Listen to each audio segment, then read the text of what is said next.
Gente, só vou dar um aviso para o pessoal que entrou depois. O chat não está funcionando. Então, a presença vai ser conferida por quem apareceu aqui, pelo nome de quem acessou a sala. E se precisar falar alguma coisa, pode usar ali a opção de erguer a mão, ou se tiver meio silêncio, pode ligar o microfone e falar também. Eu acho que a gente está num grupo pequeno, fica tranquilo, né? Para ligar o microfone e falar, não vai ter atropelo.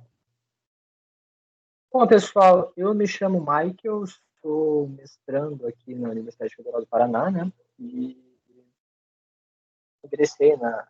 terminei a graduação em 2018 e ingressei por meio de política de cotas, assim como vocês, eu só estudei em escola pública a minha vida inteira. E vou ser o mediador da apresentação do GTs hoje. A princípio, são 15 minutos de apresentação. A ideia do evento seria passar as 3 apresentações em sequência. Na sequência, eu faria as arguições e depois a gente abriria para um debate. Não sei se vocês estão de acordo com essa lógica. Eu acho que fica melhor porque todo mundo apresenta no começo e a gente não está... nenhum trabalho vai ser apresentado com o pessoal cansado já perto da hora do almoço. Então, a princípio, a ordem que eu tenho aqui seria começar pelo trabalho intitulado Constituição e Reforma Trabalhista, uma análise sobre a terceirização frente à Convenção número 111 da Organização Internacional do Trabalho. Que é um trabalho desenvolvido aí pelo Lucas Vinícius e pela Paula Turro, que estão presentes. Se vocês quiserem começar a apresentação, eu vou passar a palavra para vocês e fiquem à vontade aí para apresentar a pesquisa de vocês.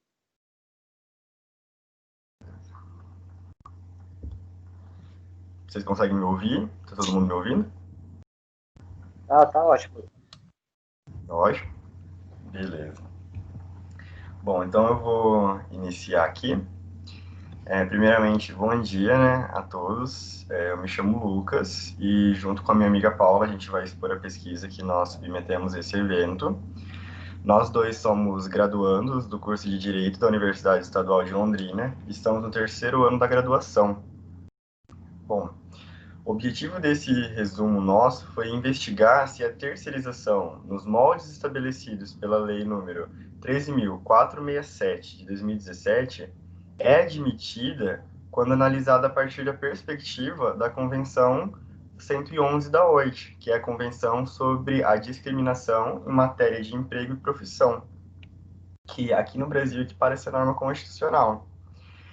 Para executar nossa pesquisa, a gente utilizou um método indutivo, a gente teve ali alguns procedimentos de revisão bibliográfica, analisamos alguns artigos, capítulos de livros e documentos normativos. E para iniciar a nossa exposição, eu gostaria de fazer algumas observações sobre a nossa temática.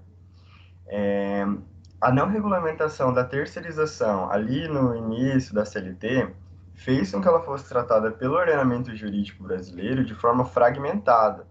Então, assim, vários diplomas pós-CLT foi tratando dessa temática no decorrer do tempo.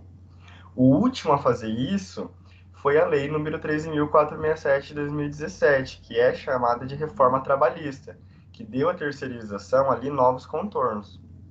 E aqui vale dizer que a maior parte da doutrina enxerga a reforma trabalhista como uma forma de precarizar ou mesmo de extinguir os direitos que os trabalhadores tanto lutaram para conseguir, principalmente quando a gente analisa isso frente ao direito internacional e à Organização Internacional do Trabalho.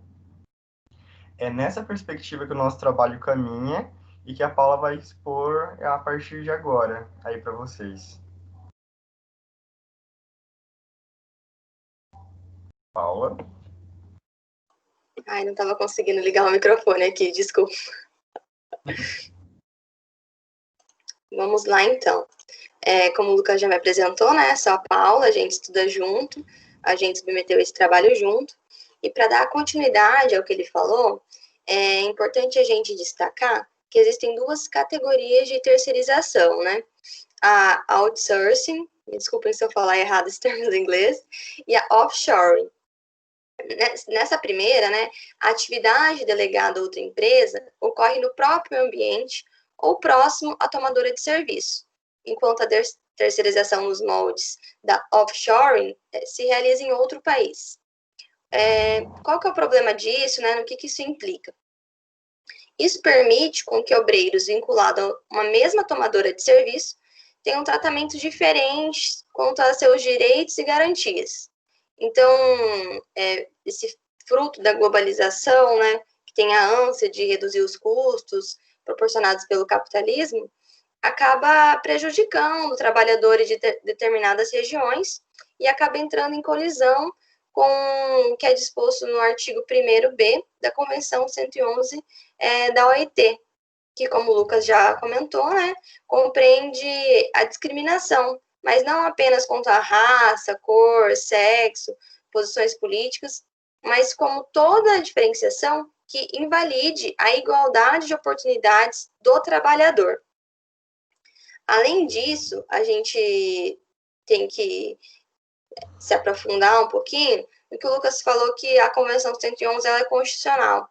Por quê? A Constituição, ela confere esse status constitucional aos acordos e convenções internacionais subscritos pelo Brasil.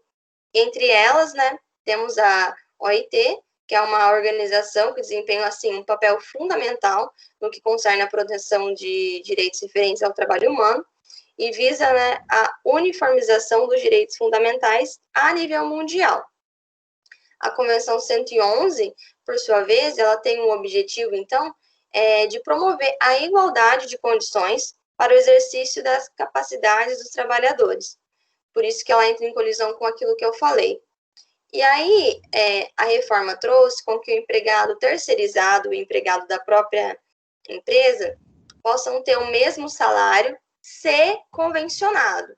Isso vai totalmente contra a convenção, porque a gente sabe, né, que quando a escolha fica a cargo do trabalhador, ele sempre vai preferir que tenha menos custos. E então, desse modo, o trabalhador vai sair prejudicado. Pode continuar, Lucas, para concluir o raciocínio. Tá, bom, diante de tudo que a Paula falou, a gente conclui o seguinte, que ao permitir essa distinção salarial entre o empregado terceirizado e o empregado da própria empresa na atividade fim da empresa, a terceirização da forma como ela foi estabelecida pela reforma trabalhista viola não só o artigo 1º da Convenção 111 da OIT, como também o artigo 7º da Constituição Federal. Então, assim, a gente tem como resultado a afirmação daquilo que a gente procurou investigar, de que pela perspectiva da Convenção 111 da OIT, a terceirização não seria admitida. Esse seria o resultado da nossa pesquisa e a exposição que a gente buscou trazer para vocês aqui nessa manhã. Então, muito obrigado. Obrigada, gente. Perfeito, Lucas. Muito obrigado. Obrigado, Paula. Ótima apresentação de vocês, né? Dentro do tempo estabelecido. Agora eu queria passar a Larissa e a Eduarda. Estão me ouvindo? Estavam numa sala e não se manifestaram. Podem... Oi, Eduarda, tudo bem? O seu microfone está desligado. Agora está ligado, né? Beleza. Tá. Estou ouvindo. Tá ligado, então. Tá ouvindo. Então, o trabalho delas, que chamamos de Impactos da Portaria 343 de 2020, ensino à distância e teletrabalho como superexploração do trabalho docente nas IFES. Então, conforme a gente combinou, né, eu passo agora para as meninas apresentarem o trabalho delas, e aí depois, quando for fazer a audição, a gente levanta questões para o debate de todos os trabalhos em conjunto. Então, a gente vai voltar no trabalho do Lucas e da Paula também. Bem como vai ter essa agora. A palavra está concedida, Eduardo. Deixa eu ver, acho que a Larissa quer começar, não sei se ela está aqui. Vou mandar uma mensagem. Só. Tranquilo. Tranquilo de tudo. Oi, gente, bom dia. Eu tô aqui, eu achei que o Mike ia fazer os comentários do seu trabalho. Desculpa. Oi, Larissa. A gente vai fazer depois, né? Beleza. Fiquem à vontade para apresentar o trabalho. Tá.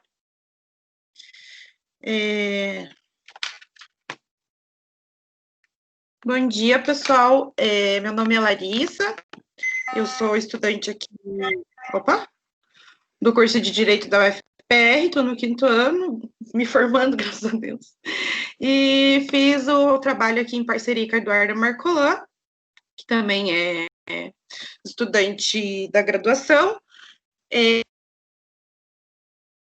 Então, a gente apresentou o trabalho Impactos da Portaria 343/2020, Ensino à Distância e Teletrabalho como Superexploração no Trabalho Docente nas IFES. Bom, eu e a Marcolan, a gente também, nós somos orientandas do professor Pazello, né, que vem desempenhando algumas pesquisas que veio mais ou menos daí que surgiu a nossa ideia para esse trabalho. Bom, o trabalho aqui que a gente apresentou, então... Ai, nem liguei minha câmera, desculpa. Peraí.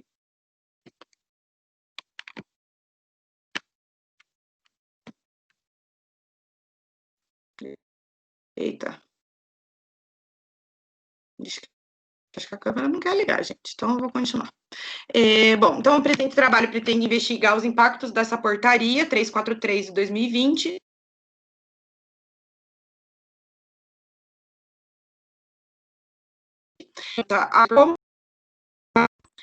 Como uma forma de superexploração do trabalho docente durante a pandemia.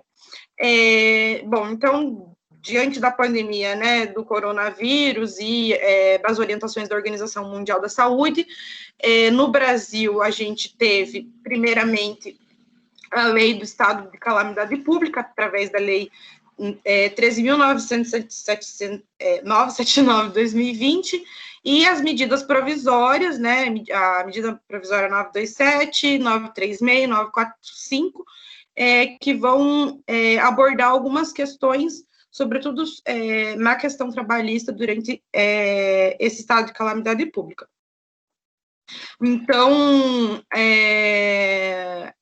como metodologia, a gente usou o método dedutivo, então a gente vai partir de uma questão mais teórica ali, que eu vou apresentar em seguida, que é o conceito da superexploração do trabalho, da teoria marxista da dependência. Fizemos uma revisão bibliográfica, utilizamos alguns artigos, capítulos de livro, de Giovanni Alves, Maurício Godinho Delgado, Leher, Lima, Mesaros, Fabiana Oliveira, Gustavo Cefério, Marcos Serral Júnior e Zaido. Bom, no primeiro capítulo, a gente vai fazer uma análise do teletrabalho a partir desse conceito da superexploração do trabalho, que é um conceito elaborado pela teoria marxista da dependência, do Rui Mauro Marini, que é um brasileiro, que vai,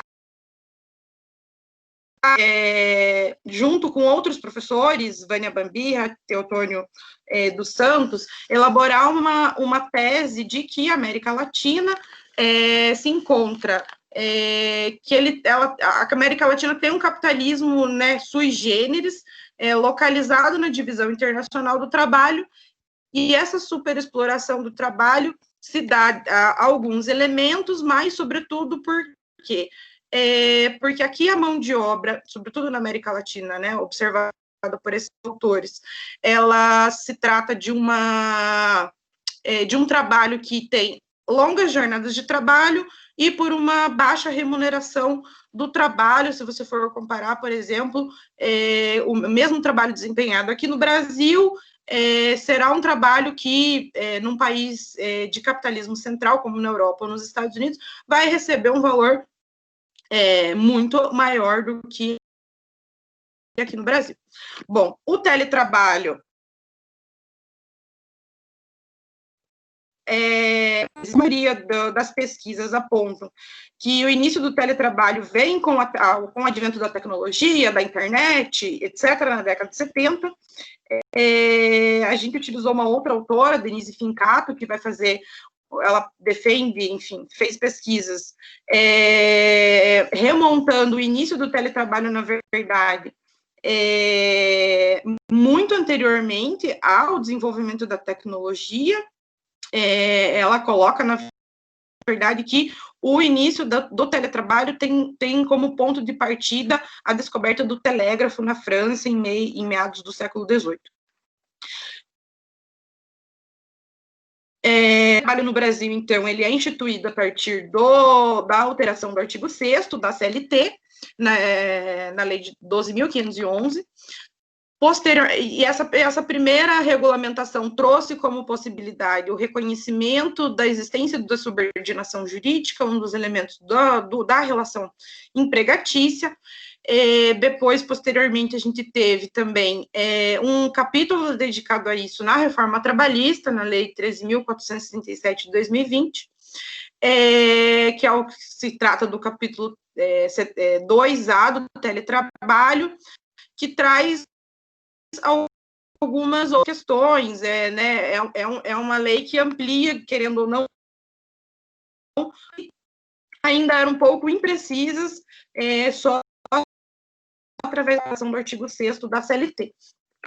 Então, com a reforma trabalhista, você tem algumas regulamentações no sentido também do reconhecimento da subordinação jurídica, do reconhecimento do vínculo empregatício, mas ele estabelece algumas coisas como o contrato individual de trabalho, a duração do trabalho, né, como que será essa jornada de trabalho, questões sobre o meio ambiente do trabalho, né, que ainda versam grandes debates aí na literatura, na academia, enfim, na jurisprudência, a questão emblemática dos equipamentos necessários, porque a lei é imprecisa nesse sentido, né, de que seria um dever do empregador custear esses equipamentos necessários.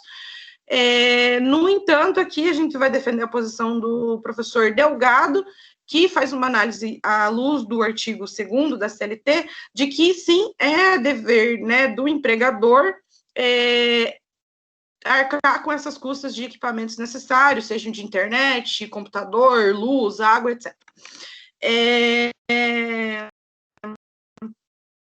E agora a gente teve,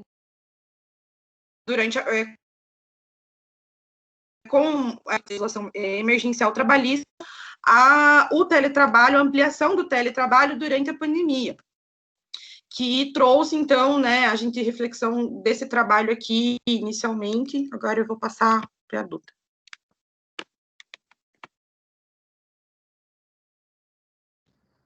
Oi, então, gente, como a Larissa já disse, meu nome é Eduarda, estou agora no programa de iniciação científica do professor Ricardo Pazello. Esse ano, ao longo do ano, a gente buscou debater esse tema porque durante o ano a gente teve um acúmulo acerca do EAD, acerca do teletrabalho. Eu estava na gestão do caso, então a gente acabou fazendo bastante esse trabalho, esse debate em torno do ensino remoto, o que ele significa, e realmente entender qual que era o projeto político para essa modalidade de ensino, né? Então, no primeiro momento aqui, eu vou analisar a portaria 343, que a portaria foi publicada no dia 17 de março de 2020, e ela substitui as aulas presenciais pelas aulas virtuais nas instituições de ensino superior do Sistema Federal de Ensino. Então, como eu já disse, ela altera isso para permitir que as aulas pudessem ter continuidade. E, num primeiro momento, essa portaria ela foi para durar 30 dias, né? A gente estava ainda naquela época mais otimista da pandemia, então ela foi publicada com uma duração de 30 dias, depois ela foi revogada por outras portarias do MEC. Então, num primeiro momento, ela realmente substitui essas aulas, mas ela deixa a cargo das instituições de ensino verificar qual vai ser, como que se daria esse desenvolvimento dessas atividades. Então, os meios, os modos pelos quais se daria esse ensino remoto seria totalmente a cargo das universidades, das instituições de ensino superior, e também de outros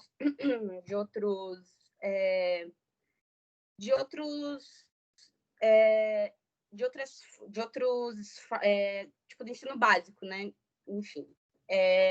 mas ela trata primeiro, né, que a gente vai trabalhar especificamente sobre as universidades federais, então só para restringir mesmo o nosso tema, pontuar isso. Mas ela também, além de deixar a cargo, ela também deixa a cargo das próprias universidades suspenderem as atividades por tempo, pelo tempo que durar a portaria ou que durar a pandemia, no caso, né?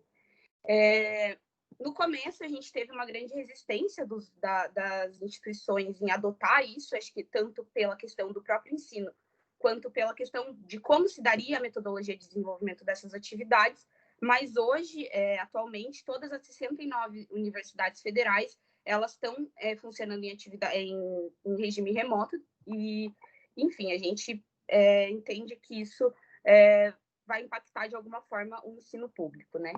E daí eu passo agora para uma análise mais crítica em relação ao tema, né, para buscar entender qual que é esse debate que a gente está fazendo em torno tanto do ensino à distância quanto do teletrabalho. Então, a gente primeiro faz uma análise, né, de que a educação, principalmente nos países periféricos da América Latina, ela vem cumprindo um papel num capitalismo global, né? Então, os países centrais, eles têm essa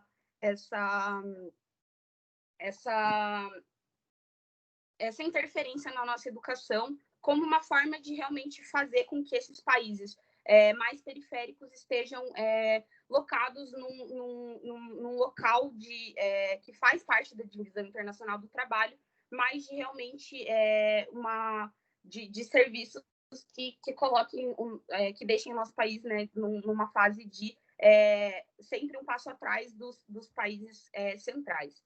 Então, a gente usou os estudos da Kátia Regina de Souza Lima, e ela faz essa análise das interferências do Banco Mundial na educação dos países da Ásia, América Latina e Caribe.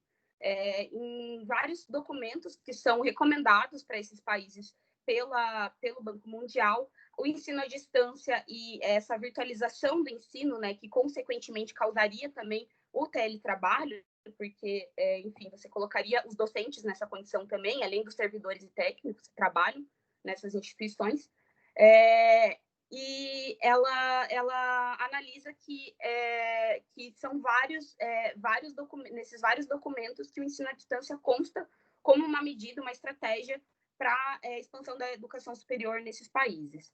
Então, a gente faz essa análise de que essa tentativa de transformar o ensino presencial, o ensino das universidades à distância, realmente vem muito ligada a essa necessidade de um capitalismo global. Isso se intensifica no trabalho docente de uma forma que a gente tem os professores, principalmente depois dessa portaria 343, que foi todo mundo deixando a cargo de todo mundo. Aqui na UFPR, a gente chega a um ponto que os professores eles foram completamente responsáveis pelo desenvolvimento de toda a metodologia, tiveram pouco suporte na aplicação desse ensino remoto emergencial, e isso acarreta realmente uma maior precarização do trabalho em relação ao que a gente já tinha antes, né, do trabalho docente aqui na UFPR. Então, a gente também usou o texto, deixa eu achar o nome aqui só um minutinho, gente. Covid, os abutres do setor educacional, a superexploração do trabalho, da força de trabalho. E daí, nesse texto, ela faz especificamente uma análise sobre o trabalho docente durante a pandemia, e ela faz essa indagação de que um trabalho que já era super explorado, agora por estar aliado, né, a uma pandemia, a uma situação de precariedade da saúde mental, uma situação de que você tem que, além de ter esses cuidados com o trabalho, ainda tem que ter esse cuidado com os serviços domésticos, também com, enfim, professores ou professores que tenham filhos, também tem uma intensificação ainda maior dessa superexploração. E essa situação de pandemia, além de não cria exatamente essa questão sobre os docentes, mas ela intensifica de uma forma que a gente pode também ter como se fosse uma fase tipo experimental aqui de como seria realmente se se isso fosse levado mais a fundo por um projeto para o país mesmo, da educação. E eu acho que é isso. Não sei se a Larissa quer complementar mais alguma coisa, mas eu já encerrei a minha fala.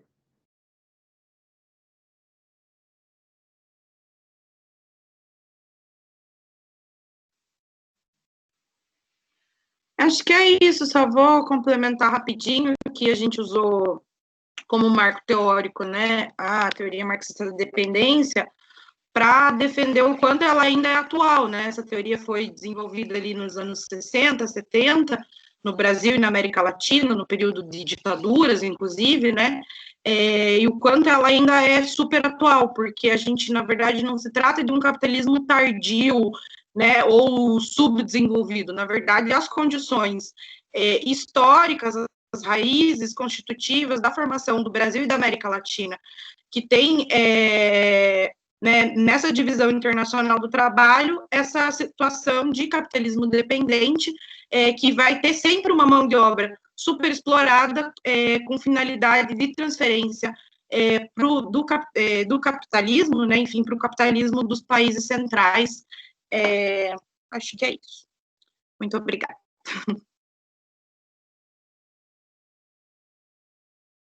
Perfeito, Larissa, perfeito, Eduardo, muito obrigado pela apresentação. Então, seguindo a nossa ordem, eu vou passar a palavra agora para a Elis Regina, que é presente. Ela vai apresentar o trabalho intitulado A Proteção de Dados dos Trabalhadores sob demanda por meio de plataformas enxutas. Os limites do consentimento na subordinação do controle por algoritmo. Elis, a palavra está com você. Bom dia, gente. Meu nome é Elis Regina, eu sou estudante do 4º ano de Direito da UFPR. Queria, antes de começar minha apresentação, dizer que eu fico muito feliz quando eu estou num ambiente que vai discutir pesquisa e a gente tem mais mulheres do que homens. Nada contra homens, tem até amigos que são. Mas eu fiquei muito contente de ver isso aqui no nosso GT, especialmente por se tratar de trabalho, né? Que tem sido uma área do direito tão machista, especialmente nos últimos anos. Bom, o nome da minha pesquisa é A Proteção de Dados dos Trabalhadores sob demanda por meio de plataformas enxutas, os limites do consentimento na subordinação do controle por algoritmo. A pesquisa, ela faz uma abordagem interdisciplinar entre proteção de dados e o direito do trabalho, e analisa especialmente o trabalho dos entregadores por aplicativos. Eu começo minha pesquisa falando sobre... deixa eu só mencionar primeiro que essa pesquisa eu desenvolvi no meu projeto de iniciação científica, que foi orientado pelo professor Sidney Machado, durante o ano passado e metade desse ano. Então, eu inicio minha pesquisa a partir de uma discussão sobre a relação entre tecnologia e sociedade. E dessas discussões existem várias abordagens que se propõem a explicar essas relações, e a que eu escolho para minha pesquisa é a da economia multidimensional. A economia multidimensional parte da ideia de que existem as instituições, que são como o direito, o mercado, as instituições políticas, existe a ideologia, que é o conjunto de ideias dominante num certo período de tempo, e a tecnologia, que é todo o desenvolvimento de ferramentas e aparatos. E a economia multidimensional é uma abordagem que entende que instituições, ideologia e tecnologia se influenciam de maneira mútua, uma influencia a outra, e não existe uma relação unilateral, em que apenas as instituições influenciam a tecnologia, ou apenas a tecnologia influencia a ideologia. Todas se influenciam entre si. Um segundo conceito importante para a minha pesquisa é a noção de capitalismo de plataformas, que, segundo Nick Snirsek, é a forma de capitalismo vigente hoje, que com as crises do fim do século XX e início do século XXI, o sistema capitalista percebe nos dados uma fonte de matéria-prima, capaz de estruturar uma nova forma de capital. Então, as plataformas digitais servem como organizadoras de mercado que incrementam a extração e a instrumentalização dos dados. O capitalismo de plataformas ele tem ainda uma outra característica muito alarmante, que é a desproteção jurídica do trabalho, que se sustenta na simulação de que os trabalhadores são autônomos. Existem 5 tipos de plataformas: as plataformas de publicidade, de nuvem, as industriais, as de produtos e as enxutas. A minha pesquisa se dedica a este último modelo, de plataformas enxutas. Essas plataformas, elas não trazem nenhuma inovação no serviço que oferecem. Elas apenas hiperterceirizam atividades laborais que já existem. Dentro das plataformas enxutas, a gente tem 2 formas de trabalho: o crowdwork e o trabalho sob demanda por meio de aplicativos. O crowdwork é uma forma de trabalho em que a oferta e a execução do trabalho se dão online. E enquanto o trabalho sob demanda por meio de aplicativos, apenas a oferta dos serviços é online e a execução se dá no mundo material. Então, nessa segunda categoria, que é a que eu utilizo na minha pesquisa, a gente tem os entregadores de aplicativos, os motoristas de Uber e outros trabalhadores que seguem esse mesmo modelo, né? Uma questão muito problemática nessa forma de trabalho são os chamados Click Wrap Agreements, que submetem o acesso do trabalhador à plataforma ao consentimento a umas determinações já impostas pela própria plataforma. E na alternativa, caso o trabalhador não dê o consentimento, ele fica impossibilitado de trabalhar. Então, é a partir da aceitação desses termos que a gente já tem uma relação de trabalho absolutamente desequilibrada desde o seu surgimento. A gente ainda não tem uma admissão jurídica de que existe uma relação de emprego entre o trabalhador de aplicativos e a empresa. Mas eu acho que é muito válido destacar que a gente consegue perceber, sim, uma situação de subordinação. O capitalismo de plataformas traz consigo uma transformação na organização do trabalho que se sustenta na noção do algoritmo. Esse mecanismo afasta a necessidade de uma atuação direta do empregador quando ele vai definir os detalhes das tarefas que vão ser cumpridas pelos trabalhadores. Então, a gente cria um discurso do trabalhador livre, mas esse trabalhador ainda está submetido ao controle do algoritmo. E conta com esse consentimento previamente entregue. Então, o trabalhador acaba reproduzindo, acaba inserido num discurso criado pelas empresas de que ele é autônomo, de que ele é um trabalhador livre, mas, na verdade, ele está sendo controlado, ele está sendo subordinado aos comandos e ao controle do algoritmo. O que existe, segundo alguns autores, na verdade, é uma autonomia na subordinação, onde, embora o trabalhador seja aparentemente livre para definir suas jornadas, sua carga horária de trabalho, ele ainda está compelido, seja pelos sticks and carrots, ou seja pela baixa porcentagem de dinheiro que a empresa direciona, ele se vê compelido a estender sua jornada de trabalho a fim de evitar punições ou a fim de atingir um valor remuneratório que garanta sua sobrevivência. A CLT comporta essa forma de subordinação. Os artigos 2º e 3º não se referem ao formato clássico de subordinação. E o artigo 6º, especialmente no parágrafo único, é absolutamente passível de uma interpretação que abrange o controle por algoritmo. Ou seja, existe um aspecto interpretativo da CLT que permite chegar a essa conclusão de que existe a subordinação por algoritmo no trabalho por plataformas. Eu acho que vale trazer também uma outra noção importante, que é a economia de vigilância. A economia de vigilância surge em função do aspecto multidimensional do avanço tecnológico. Então, com o desenvolvimento da sociedade da informação, o mercado passa a desenvolver métodos de monetização de dados, principalmente a partir de aparatos de observação dos indivíduos, como as ad networks. Essas ad networks são redes de empresas voltadas para o compartilhamento de dados, para instrumentalizá-lo principalmente para fins de publicidade direcionada, mas existem outras finalidades também, como a própria vigilância por parte do Estado, por exemplo. A vigilância também tem intersecções com a noção da subordinação jurídica. O artigo 6º da Consolidação das Leis do Trabalho, ele é explícito ao definir que a subordinação jurídica está configurada, inclusive, por meios telemáticos e informatizados de comando, controle e supervisão.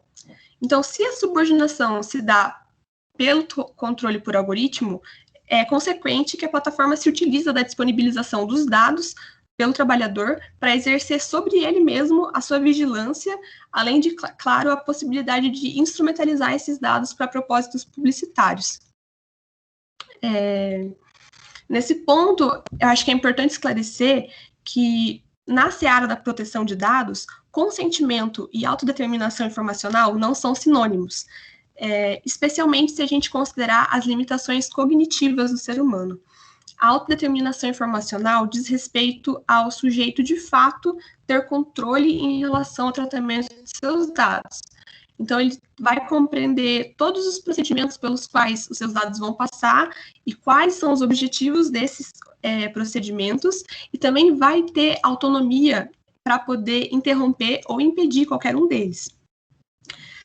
Então, esse foi mais ou menos o suporte teórico da minha pesquisa, e aí, para exemplificar essas compreensões teóricas, eu fiz uma análise dos termos de uso e políticas de privacidade de duas grandes plataformas de entrega sob demanda por aplicativos, a Log e a iFood.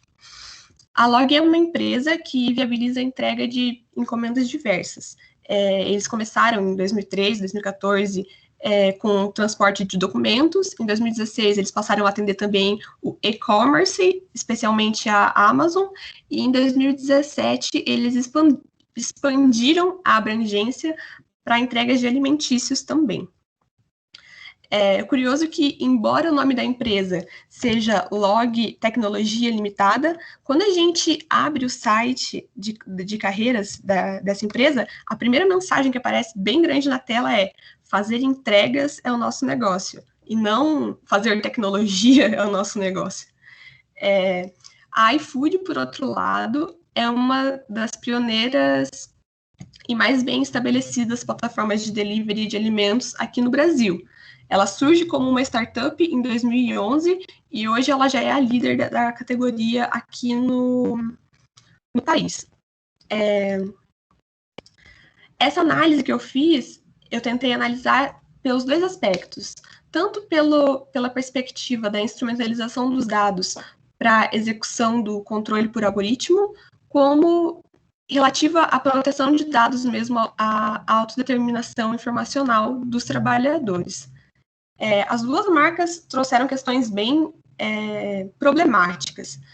Por exemplo, a partir dessa primeira perspectiva, a gente pode mencionar que as duas empresas dizem que podem acontecer alterações nesse documento, desses termos de uso, sem a necessidade de que seja notificado o trabalhador, e que se o trabalhador discordar, ele tem que excluir o aplicativo e pedir o descadastramento.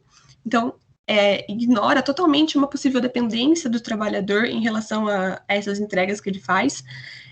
As marcas disseram também que não fiscalizam as atividades dos trabalhadores, mas que, contudo, elas admitem que analisam as reclamações registradas e as avaliações registradas para estabelecer critérios mínimos para a execução das atividades. E, além disso, também, sobre os dados de geolocalização, existe uma combinação entre esses dados e os algoritmos criados para definir a distribuição de pedidos para os trabalhadores e para calcular o valor das entregas. E as duas empresas também se reservam ao direito de desativar a qualquer momento, definitiva ou temporariamente, as contas dos entregadores, seja comprovado ou não qualquer irregularidade. Se eles suspeitarem, eles estão no direito de desvincular esse trabalhador. As empresas também se reservam o poder de alterar a forma e a periodicidade dos pagamentos e de conferir o status de indisponibilidade para o trabalhador quando o algoritmo constatar que é conveniente. Na perspectiva da proteção de dados, as duas empresas também alegam que armazenam, coletam, transmitem e disponibilizam a terceiros, usuários ou não da plataforma, os dados e informações fornecidos no ato do cadastro. E também que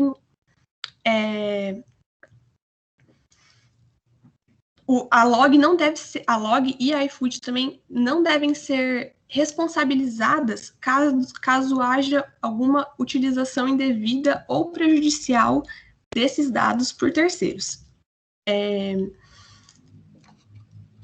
Quanto ao objetivo, à instrumentalização, ao para que vão ser utilizados esses dados, as duas empresas falam sobre manutenção e segurança da plataforma, promoções,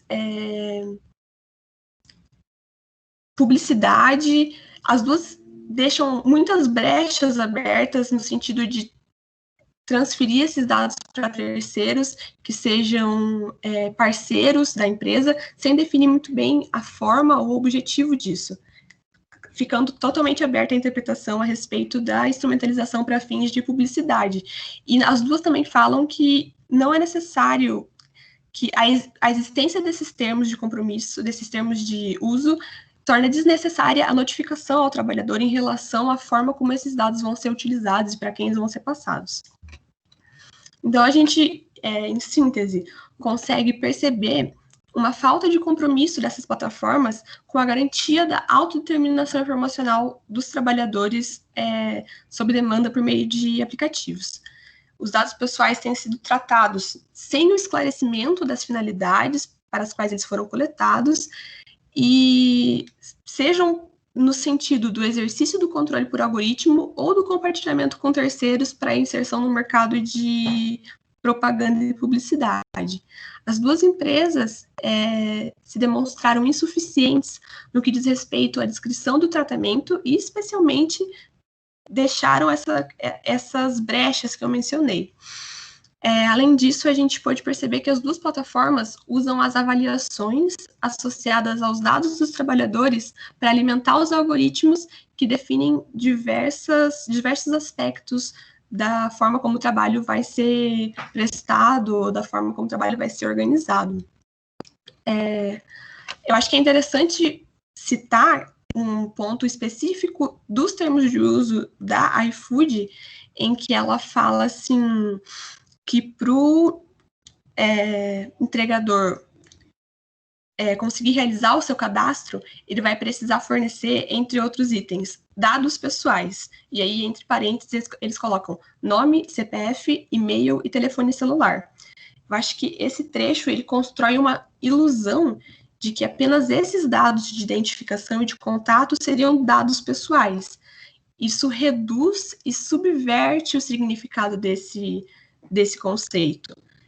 A grande problemática está no fato de que a iFood se autodenomina uma empresa de tecnologia. Então, essa forma de utilização dessa expressão apresenta ou uma grande irresponsabilidade ou uma grande imperícia perante a temática da proteção de dados. De qualquer forma, nos dois cenários, são faltas gravíssimas, considerando a quantidade de dados pessoais com os quais a plataforma tem que lidar diariamente. Eu acho que também é importante dizer que, embora as duas empresas admitam repassar os dados pessoais dos trabalhadores para terceiros, quando se trata de informações confidenciais da plataforma, as duas trazem previsões, nos seus termos, reprimindo a conduta. Então, elas destacam que essa conduta seria passível de responsabilização criminal por parte do trabalhador. As conclusões foram no sentido de que a gente precisa de uma inovação legislativa que confira proteção a esse trabalhador enquanto titular de dados. Então, existem duas propostas que eu trago no meu trabalho. A primeira é a instrumentalização de um dirigismo informacional associado ao consentimento contextual, que foi trazida pelo Bruno Bioni. Então, o dirigismo informacional é a interferência do Estado na garantia da autodeterminação informacional, e o consentimento contextual, ele é um método para que você consiga atingir que seria você consentir especificamente para aquilo que o seu dado vai ser usado, você ter, de fato, a consciência para que vai ser usado aquele dado e ele não ser instrumentalizado sem a sua autorização para outros fins, além daqueles que você já consentiu. Uma outra perspectiva daí, já no sentido do direito do trabalho, que eu trago de proposta de construção legislativa, é a trazida pelo Dr. Renan Calil, que ele propõe uma criação de uma regulação específica para essas atividades, sem tentar enquadrar esses trabalhadores em figuras já engessadas do direito do trabalho, criando uma nova figura ou novas figuras, porque o trabalho por plataformas é muito diverso, para que a gente possa trazer esses trabalhadores para dentro do seio protetivo do direito do trabalho, evitando que eles fiquem desprotegidos, que é como eles estão agora, num limbo jurídico. Então, a conclusão foi nesse sentido, de que a gente precisa de uma combinação entre uma legislação inovadora e protetiva trabalhista e uma legislação inovadora e protetiva em termos de proteção de dados para garantir o reequilíbrio nessa relação jurídica entre a empresa detentora da plataforma e o trabalhador, que já é uma relação que já está absolutamente desequilibrada. Eu acho que era isso. Se alguém tiver alguma dúvida ou se alguma coisa não tiver ficado clara, eu estou aqui à disposição. Ótimo, Elis. Muito obrigado pela apresentação. Foi excelente também. E, bom, pessoal, vou falar um pouquinho sobre as pesquisas e, na sequência, a gente abre para um debate, pode ser? Eu tenho a impressão que os 3 trabalhos que foram aqui apresentados, eles estão mais ou menos falando de um fenômeno comum, né? Que é essa potencialização da mercadorização do trabalho contemporânea. Cada um falou de uma coisa diferente, mas os 3 trabalhos têm a ver com esse avanço neoliberal do trabalho. Né? Tem aí o rompimento com uma ideia de trabalho pensado para o capitalismo, mas que se pretende decente. Está no projeto da Constituição de 88, está no projeto da OIT, mas que não se concretizou no Brasil e hoje passa por uma situação de crise ainda pior. Começando pelo trabalho do Lucas e da Paula. O trabalho está excelente, vocês estão de parabéns. Eu acho que vocês estão trabalhando sobre um tema muito atual, né? Estão falando de uma lei de 3 anos atrás, e vocês estão confrontando exatamente isso, esses 2 projetos de trabalho no capitalismo. Um, veiculado pela Constituição de 88, que está muito inspirado no constitucionalismo social do pós-guerra do trabalho, né, que é a tentativa de implementar um trabalho decente, implementar direitos no trabalho, dentro de um paradigma mais ou menos fordista, que encontra uma crise com o neoliberalismo e o advento de flexibilizações como a própria terceirização. Então, vocês enxergam muito bem esse conflito entre esse projeto da Constituição e esse projeto da onda de reformas neoliberais. Só que, juridicamente, eu acho que o trabalho de vocês está muito bom por compreender esse projeto da Constituição a partir de uma perspectiva de Constituição material, né, não apenas formal, porque vocês estão atentos às normas da OIT. Isso falta, em geral, na comunidade trabalhista jurídica. As pessoas esquecem das normas internacionais de direito do trabalho que estão vigentes, que integram o ordenamento jurídico e detêm caráter supralegal, quando não constitucional, né? Então, essa inadequação entre a Lei 13.467 e a Convenção 111 é uma manifestação muito interessante desse conflito que dá a cara da crise no capitalismo, não só no Brasil, mas em todo o mundo hoje. Né? Eu tenho um comentário sobre uma questão de ordem formal, porque eu vi que vocês estão trabalhando com a Lei 13.467 de 2017. Né? De fato, tem algumas alterações ali na lei de terceirização, mas essa lei fez um estrago, sobretudo, na CLT. Né? E 3 meses antes da publicação da Lei 13.467, que é normalmente referida como a reforma trabalhista, a gente teve a Lei 13.429, que reformou a lei de terceirização. E é por meio da Lei 13.429 que, por exemplo, vai ser legalizada a terceirização da atividade fim da empresa. 3 meses depois, o Temer vai lá e complementa a reforma dele na terceirização, implementando justamente o que é o objeto do trabalho de vocês, a possibilidade da distinção salarial entre o trabalhador terceirizado e o trabalhador contratado tradicionalmente pela CLT, né? Então, eu queria fazer esse comentário. Eu acho que vocês têm que constar na narrativa, não sei se vocês têm uma noção mais completa do trabalho, e se leva em consideração a Lei 13.429.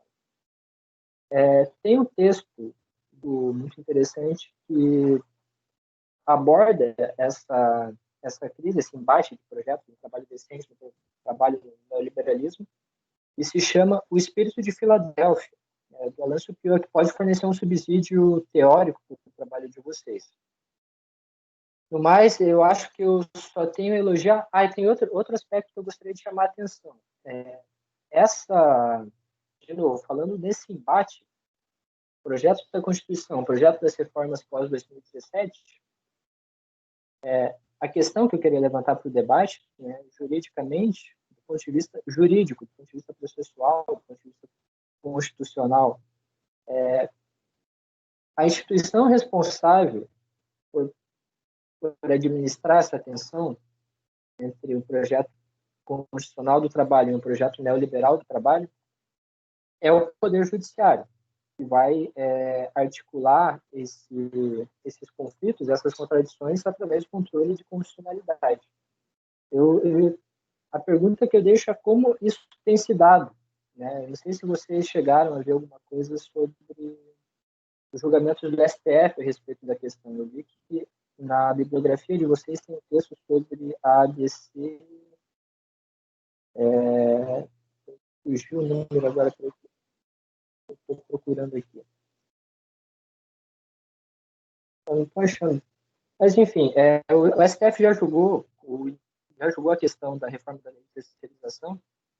Acho que seria interessante uma análise sobre esse julgamento, sobretudo para ver qual que é a influência da Convenção 111 da OIT naquele julgamento. A minha hipótese é de que não foi sequer mencionado pelos ministros, pelo menos os que votaram pela constitucionalidade da reforma da lei de terceirização. Essas são as minhas ponderações a respeito do trabalho.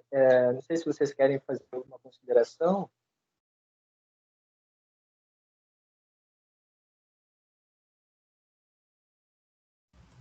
Queria agradecer as ponderações. Pode deixar que a gente vai se atentar a isso sim, incluir, né, no nosso trabalho e observar certinho. Anotei isso que você passou, né, das sugestões, e estou conversando com o Lucas para a gente incluir isso sim. Obrigada. Imagina, Paula, eu que agradeço a apresentação. Seguindo aqui, né, sobre o trabalho da Eduardo e da Larissa, também é interessante. Eu acho que posicionar sempre o capitalismo brasileiro no contexto global, a partir de uma teoria da dependência, é fundamental. A gente acaba lendo muitos autores europeus sobre o trabalho, sobre o neoliberalismo, sobre ultraliberalismo, sobre essa ruptura com o paradigma do trabalho decente em todo mundo, mas a gente acaba perdendo a particularidade do Brasil, que já era um país de capitalismo independente antes do advento do neoliberalismo. A gente nunca pode perder essa chave de leitura, eu acho fundamental ter trazida. O trabalho, eu particularmente não teria considerações a fazer assim, metodológicas, eu acho que está muito bom. Eu queria levantar uma questão para o debate. O trabalho de vocês parte do conceito de superexploração do trabalho, a partir da teoria do Rui Mauro Marinho, sobre o capitalismo na dependência, o capitalismo latino-americano e as suas características em relação ao capitalismo dos países centrais, e é evidente que é diferente, mas que é um conceito do capitalismo, do mercado, das instituições privadas. A superexploração do trabalho começa a aparecer no serviço público. Eu posso estar enganado, mas pelo que eu entendi, a ênfase do trabalho de vocês é nas instituições federais de ensino. A gente tem um trabalho docente de servidores públicos. É muito fácil apontar a superexploração e explicar a superexploração nas relações capitalistas de trabalho na educação, ou seja, nas instituições privadas de educação. É muito fácil entender por que a superexploração ocorre lá. E a gente presenciou em Curitiba, próximo da FPR, emissões em massa de professores, a intensificação do trabalho remoto, que sempre dificulta o conforto para o trabalhador, porque você não tem mais a divisão entre a vida do trabalho e a vida privada, fica tudo confuso, fica tudo misturado, e é uma situação absolutamente perigosa para qualquer trabalhador. Acho que todo mundo aqui tem vivido uma situação mais ou menos assim. Mas como explicar o avanço da superexploração no setor público? Por que o Estado também procede dessa maneira? Acho que essa é uma questão que eu queria deixar para o debate. Eu acho que o trabalho de vocês responde essa pergunta. Eu queria que vocês desenvolvessem um pouquinho essa questão. Né? Quer dizer, será que é um projeto de mercadorização da educação pública? Também passa, talvez, por uma subjetivação neoliberal do Estado, quer dizer, o Estado passa a se comportar como uma empresa, isso é uma marca de uma empresa, enfim, tem possibilidades, hipóteses para serem levantadas e serem confirmadas numa pesquisa mais profunda. Mas eu quero elogiar novamente, eu gostei muito da apresentação, não tem isso. Vocês querem fazer alguma consideração?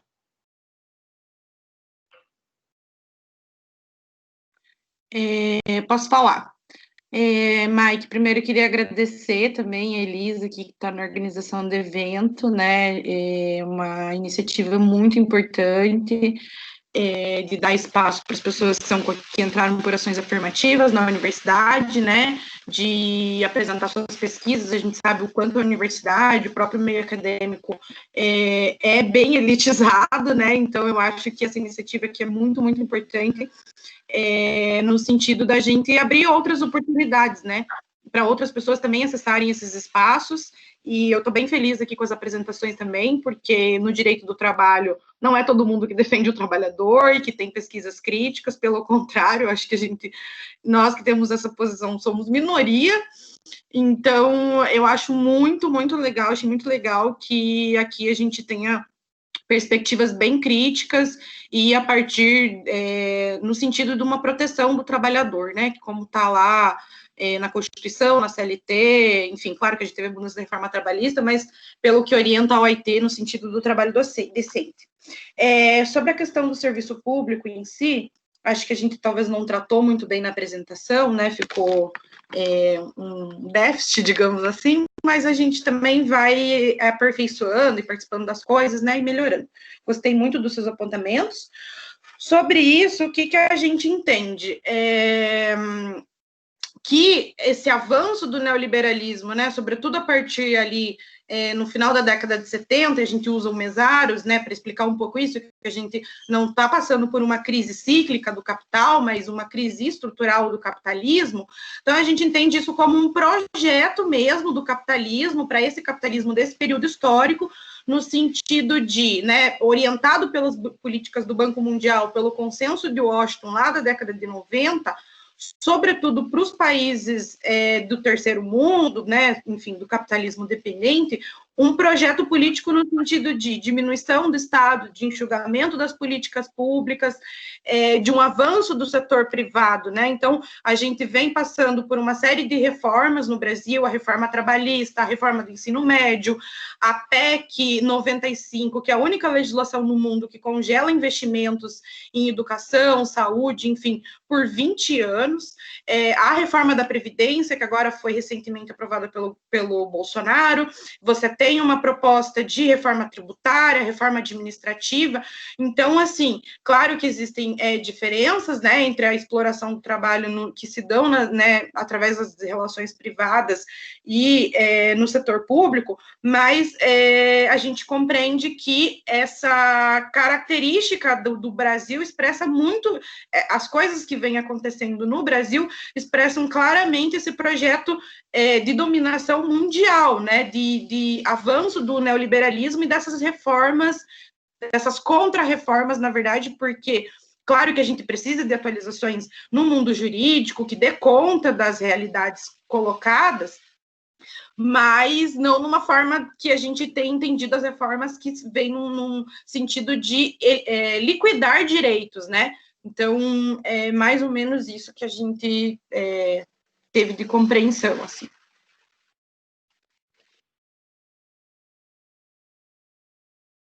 Muito bom, muito legal. Eu concordo bastante. Eu vejo um pouquinho daquilo que está escrito no. Eu confesso para vocês que eu não conhecia o Estevão César, estou dando uma olhadinha aqui. Vocês utilizaram a Educação para Além do Capital, né? Ou foi outra obra? Enfim, eu vejo um pouquinho da teoria do Pierre Dardot e Christian Laval, né, que está lá no livro A Nova Razão do Mundo, em que eles concebem, em que eles prestam atenção numa dimensão construtiva, positiva do neoliberalismo, no sentido de construir e não apenas destruir. Quer dizer, para você entender o que o neoliberalismo destrói, são os direitos, são aquilo que se construiu com luta dos trabalhadores, né, em vários lugares do mundo, direitos no trabalho, uma defesa da sociedade contra o mercado, você tem que entender o que o neoliberalismo constrói. Ele constrói uma subjetividade, não só no âmbito individual, cada pessoa se portando como empresa, mas nos estados se comportando como empresa e adentrando uma lógica mercantil. Eu não sei até que ponto isso explicaria essa portaria com a qual vocês estão trabalhando. Então, só uma reflexão. Eu vou passar agora a falar um pouquinho do trabalho da Elis. É até um pouco difícil para mim, porque ela trabalha muito parecido com o qual eu tenho pesquisado. Né? A gente tem regra clínica de direito do trabalho, do professor Cid Machado aqui na Universidade Federal. A gente tem se preocupado bastante com essa questão da plataformização do trabalho, que é outro traço da precarização, outro traço do avanço neoliberal, por intermédio da tecnologia, né?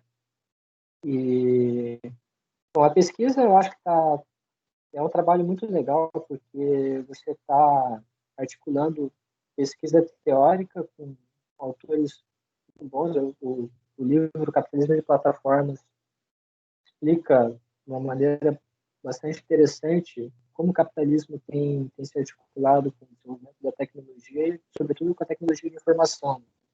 E com os dados, e em paralelo a isso, tem o desenvolvimento de um trabalho empírico. Né? Eu acho que você foi ler os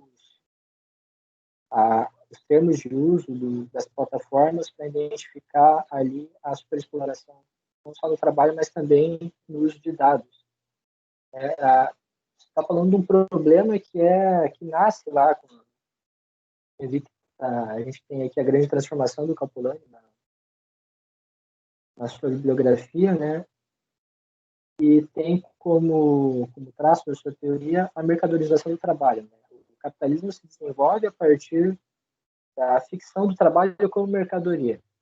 Eu tenho a impressão que o capitalismo de plataformas ele lida com ficções um pouco diferentes, além do trabalho como mercadoria, né? A ideia de dados como matéria-prima e também como mercadoria que gera valor. E, nesse sentido, a exploração do trabalhador, não só pela via do trabalho, que se dá fora de qualquer espaço de regulação. A gente sabe como é duro, como tem sido duro esse tipo de trabalho, né? Entrega por plataforma, motoristas de aplicativos, sobretudo na pandemia. Eles estão, de certa forma, na linha de frente também, porque eles têm levado as coisas para as pessoas que estão em isolamento. Eu vi relatos de Uber que normalmente quando uma pessoa a pessoa infectada vai para o hospital no Uber em geral, então alguns eventos eu tenho visto trabalhadores de plataforma se considerando na linha de frente. Vamos lá, o grande problema do direito do trabalho, em geral, é como promover uma defesa da sociedade em face do mercado, em face da mercadorização do trabalho. A gente tem questões diferentes. A pergunta que eu queria deixar é como promover essa defesa da sociedade em face do mercado. que promove a mercadorização do trabalho e a mercadorização da informação das pessoas, a mercadorização de dados. Eu tenho a impressão que o trabalho deles contribui para responder esse tipo de problema. Eu teria outras coisas para falar. Se quiser fazer alguma consideração, Elias?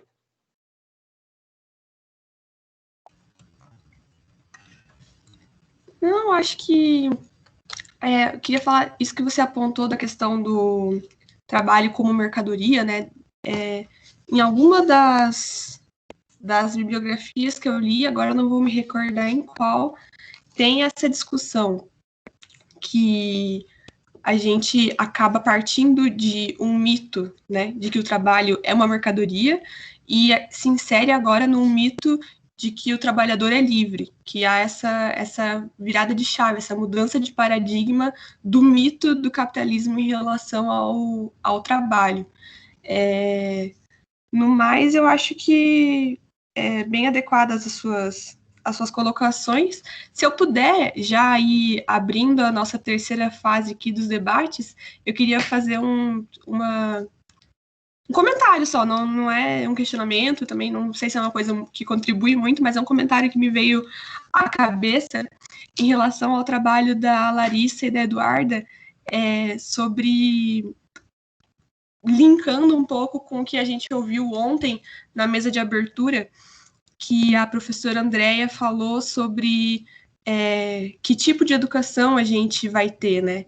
E sobre como é do interesse de quem está como dominante a manutenção do status quo de uma educação que não seja libertadora. Então, eu acho que esse processo de superexploração e essas transformações prejudiciais dentro dos ambientes educacionais, seja na educação básica, seja no ensino superior, também corroboram com essa manutenção, também fazem parte desse processo de evitar que a gente tenha uma educação transformadora e fazer a manutenção numa educação bancária, uma educação que está precarizada, que serve para manter as coisas como estão, para manter a subjeição das classes dominadas e dos oprimidos. Eu não sei se, pelo que eu entendi, a pesquisa das colegas é mais técnica, não vai tanto para esse lado mais teórico a respeito da educação, mas foi uma reflexão que me causou sobre como a precarização da educação pública, a precarização da universidade pública acaba dificultando a construção de um senso crítico, que, do meu ponto de vista, é o maior desafio de qualquer curso de graduação, é você conseguir enfiar na cabeça das pessoas a noção e a capacidade de ter um senso crítico, e essa precarização acaba dificultando ainda mais, e corroborando com essa manutenção de opressões, tudo que eu estava comentando. Acho que é isso, não sei se os colegas querem dar uma resposta ou algo nesse sentido. Eu posso falar.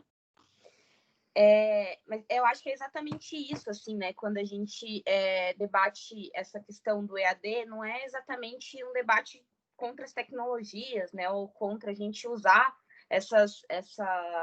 esse desenvolvimento da própria tecnologia na educação. Eu acho que exatamente vai para esse ponto de como você tem pelo menos agora, nesse período de ensino remoto, eu acho que a gente conseguiu vivenciar bastante como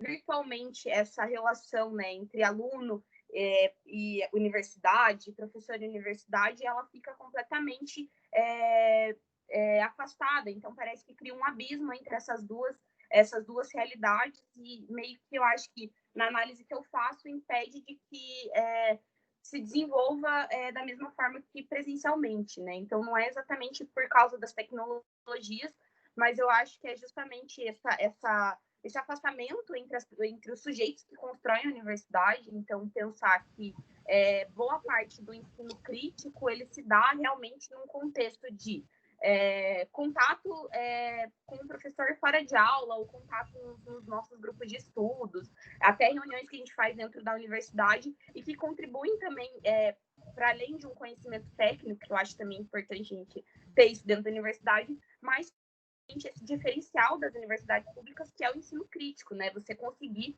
formular você conseguir produzir e formular conhecimento a partir do que você entende ali da sua realidade, né? Então, trazer essas questões para dentro, eu acho que também, a partir dessa expansão das universidades, a gente conseguiu ter inserção de outros debates, principalmente, né, agora tratando do tema do evento, que as ações afirmativas. Eu acho que, ainda mais depois desse período, a gente tem essa intensificação de debates que antes também não chegavam na universidade, e agora estavam chegando, mas agora a gente vê um projeto de sucateamento, e também é um projeto de privatização das universidades públicas, né, porque eu acho que segue mais ou menos a mesma linha dos outros serviços públicos de sucateamento.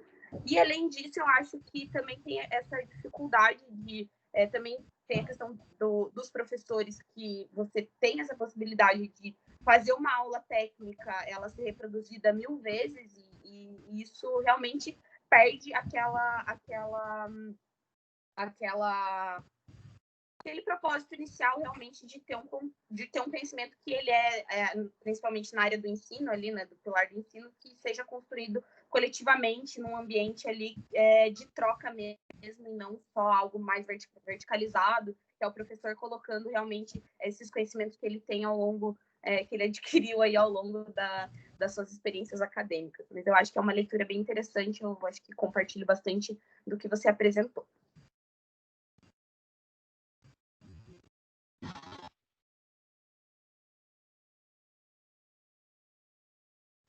Excelente, pessoal. Vocês estão me ouvindo bem? Eu tive um problema técnico aqui com o meu fone de ouvido, acabou a bateria, agora eu tô... Beleza.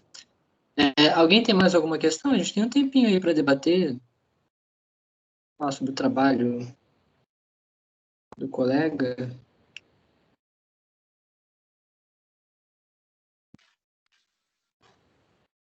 Eu quero falar rapidinho. Gostei bastante também do que eles trouxeram. Acho que a gente não tinha pensado em abordar, por exemplo, o Paulo Freire, né, ali, que foi bem o que ele citou, né, da questão da educação bancária, de uma educação emancipadora, etc., que é uma perspectiva super interessante, né, enfim, o Paulo Freire, patrono da educação, mas acho que a gente acabou despercebido mesmo, sabe, e a gente quis se atentar um pouco também, tanto na análise da portaria, né, e também da ampliação do teletrabalho na pandemia, mas a gente tentou digamos assim, arraigar mais ali o marco teórico que a gente tinha definido, né, que seria a teoria marxista da dependência a partir do conceito da superexploração do trabalho. Eu queria comentar também sobre o trabalho da Elis, que eu gostei muito da pesquisa dela, achei muito legal, é um tema que está bombando aí nas pesquisas, né, enfim, por todo esse limbo jurídico da uberização do trabalho. Eu entendo que eu tenho uma posição, concordo bastante com a opinião que a Elis trouxe, assim, eu acho que, em que pese, né, digamos, a maioria da jurisprudência não tenha entendido pelo reconhecimento do vínculo empregatício, só que eu acho assim, né, eu tenho um pouco, eu acompanho um pouco a opinião do professor Soutomaior, que a gente tem deixado passar tantas coisas, e a gente tem permitido tantas coisas, que agora a gente não tem mais nem o mínimo, assim, que é o reconhecimento do vínculo empregatício, né, do que trata a justiça do trabalho, digamos assim. Então, a gente foi aceitando a terceirização, passou a reforma trabalhista, passou a reforma da Previdência, porque não tem vínculo empregatício, porque não existe controle, enfim, e uma supervisão do trabalho, nessa questão do trabalho uberizado, mas isso é muito problemático, né? Eu acredito que seja muito problemático, porque daqui a pouco a uberização vai chegar em todos os postos, digamos assim, em todos os trabalhos, né? O que a gente está vendo, que foi um pouco do que a gente trouxe aqui para reflexão no nosso trabalho, com a implicação do teletrabalho, do EAD, é essa virtualização da vida, né? E tem pesquisas que dizem que esse processo da pandemia acelerou em 5 anos esse processo de virtualização mesmo, né, que já era um projeto vislumbrado pelo capital, e que eu acho que a gente precisa olhar com um olhar crítico, porque quais serão as consequências dessa pandemia, né, para o trabalho, para a educação, e eu acho que a gente está num período de muitos retrocessos, né? Mas que a gente precisa se organizar, se mobilizar, porque eu tenho esperança que a gente vai derrotar o bolsonarismo. Acho que a eleição dos Estados Unidos reacendeu aí um pouquinho de esperança, enfim, embora tenham várias críticas sobre o processo americano, mas eu acho que a nossa geração tem um papel importante que vai ser reconstruir um novo ciclo de direitos, né, no Brasil e no mundo, assim, acho que essa é a nossa tarefa principal, assim, para o próximo período. Então, a gente fazer essas pesquisas, também disputar um perfil mais crítico na pesquisa, nas pós-graduações, quais serão esses professores que a gente quer formar, né, eu acho que isso também é bem importante, era isso que eu queria apontar. Muito bom, Alice. Eu compartilho bastante dessas ideias. Eu acho que a pesquisa de vocês mostra que um tema central como o trabalho pode se relacionar com outro tema central como a educação, e o problema por baixo das duas questões está na mercadorização, né? Tanto o trabalho como mercadoria, como a educação como mercadoria. Essa é a racionalidade que impera e que tem promovido esse tipo de reforma. E aí, linkando com o que a Elis falou sobre... E com a fala da palestrante da mesa de abertura de ontem, não sei se todos chegaram a ver, foi muito interessante. Não é possível pensar uma educação libertadora, uma educação emancipadora, amarrada, né, por um sistema de mercado. Não é possível pensar uma educação libertadora mercadorizada. Então, parece que o desafio é sempre isso, defender a sociedade do mercado. Nesse sentido, o Calpulani está sempre muito atual. Tá no trabalho da Alice, não sei se mais alguém conhece, é um autor muito importante que escreveu em 46 livro chamado A Grande Transformação, em que se denuncia a possibilidade do mercado devastar. Esse é o grande desafio da nossa geração, é frear novamente o mercado, e não está em jogo somente a questão do trabalho, a questão econômica. Eu acho que tem coisas maiores vindo à tona, né? Os problemas que o mercado tem causado na natureza é a consequência possível para a humanidade, né? Então, a partir de um tema pequeno, a gente acaba indo para uma coisa muito maior. Alguém quer falar mais alguma coisa? Porque o Lucas ligou a câmera, né? Vocês estão me ouvindo? Estão me ouvindo? Ah, tá. Porque aquela hora eu tava com um pouco de dificuldade no meu microfone com a minha câmera, mas agora minha internet já voltou ao normal. Não, eu queria só fazer alguns comentários.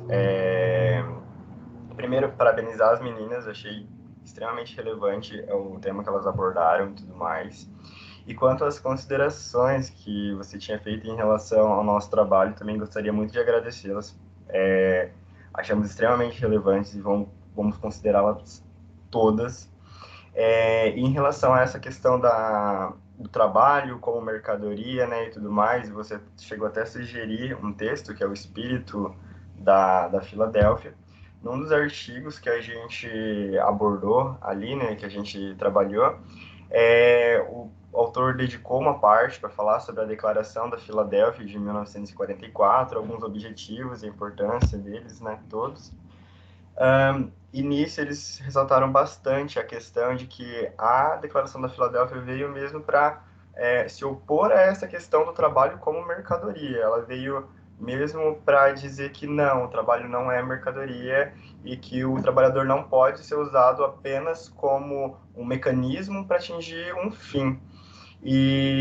Mas também a questão é que com a globalização, não só essa questão foi se enfraquecendo, mas como princípios, né, que estabelecidos ali pela OIT foram também sendo flexibilizados e foram perdendo a relevância e a importância, o que basicamente é motivo de crítica, né?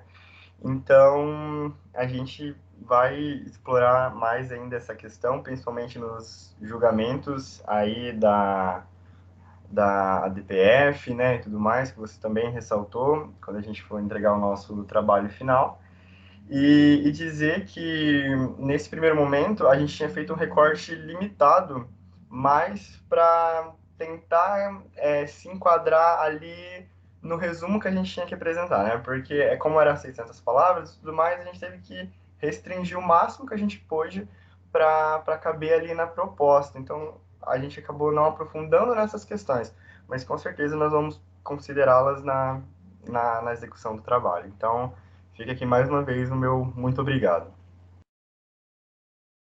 Imagina, Lucas, eu agradeço muito a participação de vocês, eu acho muito trabalho. Eu acho que o recorte de vocês está muito adequado. Se os colegas concordam, né? É específico, vocês estão trabalhando sobre uma coisa... É sempre recomendável, né, que a pesquisa ela se dê sobre tem um enfoque específico. As sugestões são mais para dar um pano de fundo teórico mesmo, e que bom que vocês já estão atentos a essas questões, né?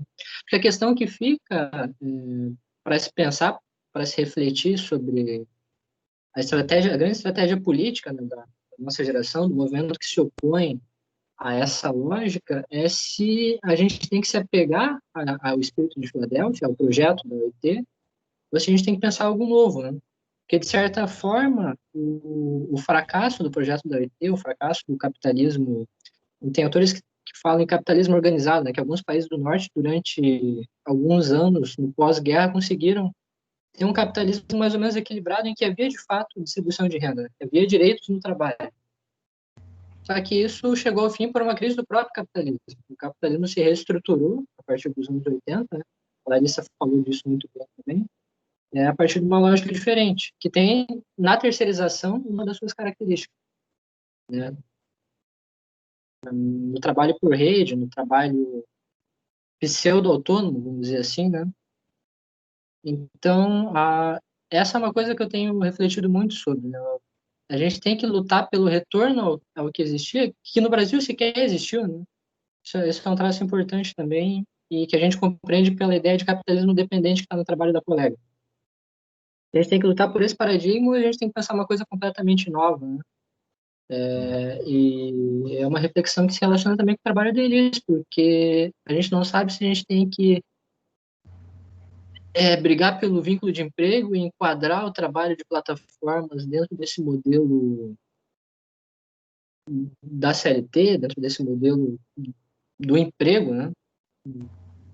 Subordinado, oneroso, uma limitação muito clara entre o começo e o fim da jornada. Ou se tem que pensar algo novo, diferente, mas que possa concretizar a distribuição de renda e a percepção de direitos no trabalho. Eu acho que é por aí a discussão e a reflexão.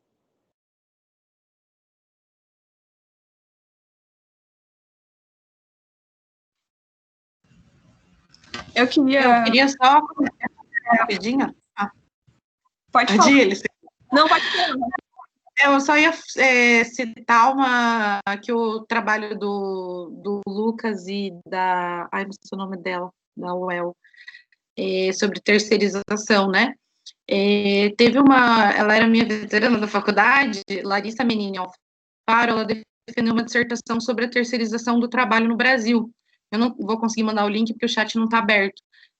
Foi uma dissertação orientada pela professora Aldaci Rachid Coutinho, que foi uma professora aqui da faculdade.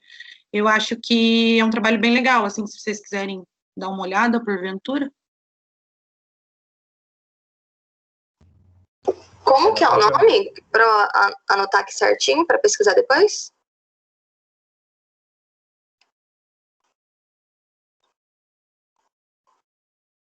Oi, vou falar. Terceirização do trabalho no Brasil. Uhum. Vírgula, precarização. Uhum. E a vedação do retrocesso social. Beleza, obrigada. O nome dela é Larissa, com 2 S, né? Menini Alfaro. Alfaru. Muito obrigada. Anotei aqui. Imagina.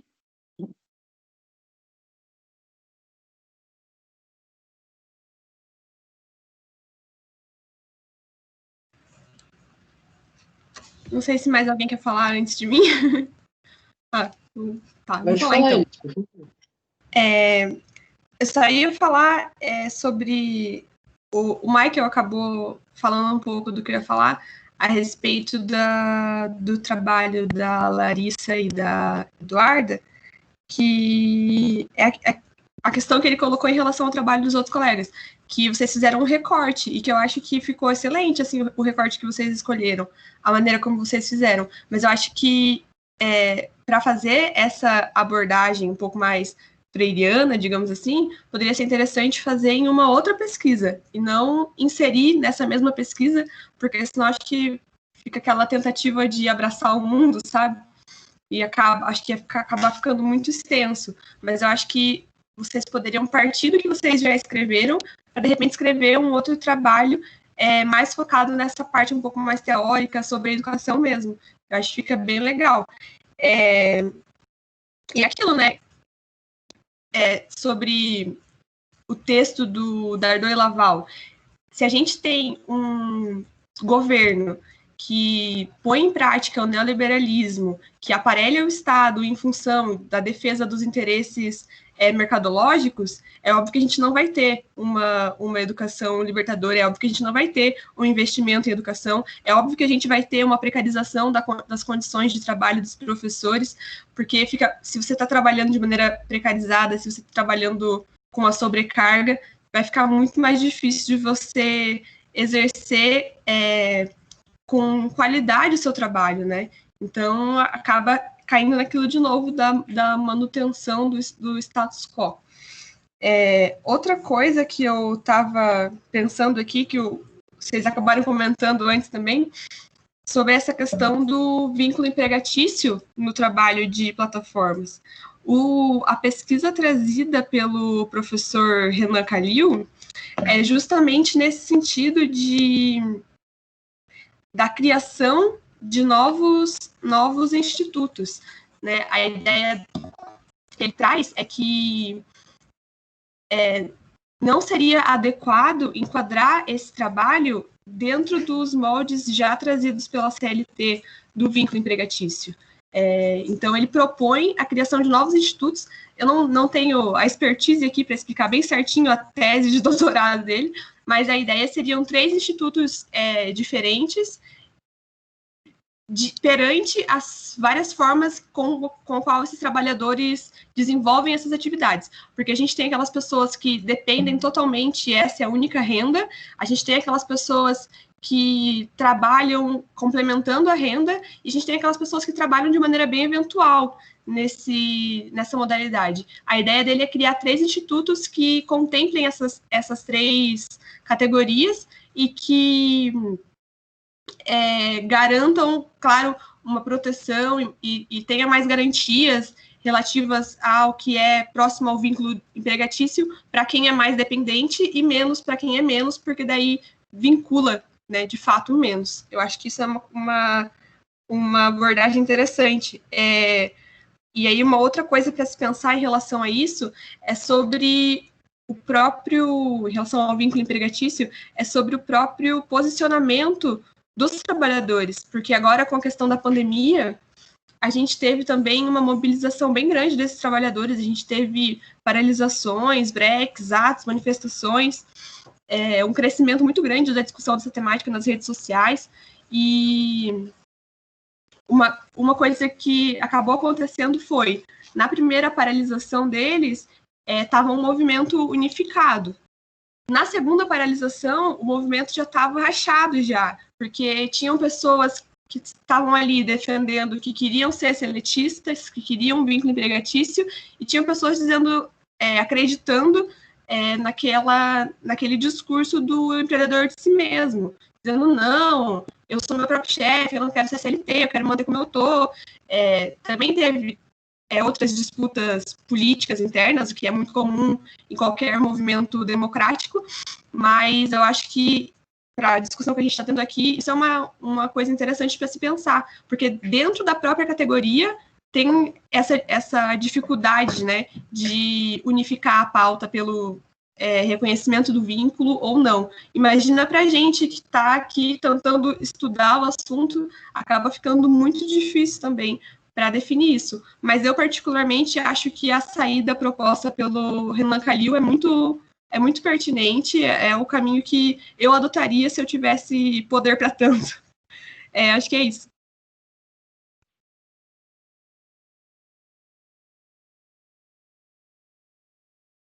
Muito bom, Elisa. Alguém quer responder?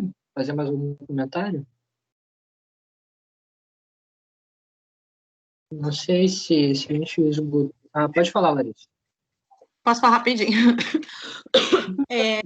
Eles concordam com você, eu gostei bastante da sugestão de talvez a gente fazer uma abordagem mais freiriana num outro artigo, porque acho que nesse aqui ia ficar muita coisa mesmo.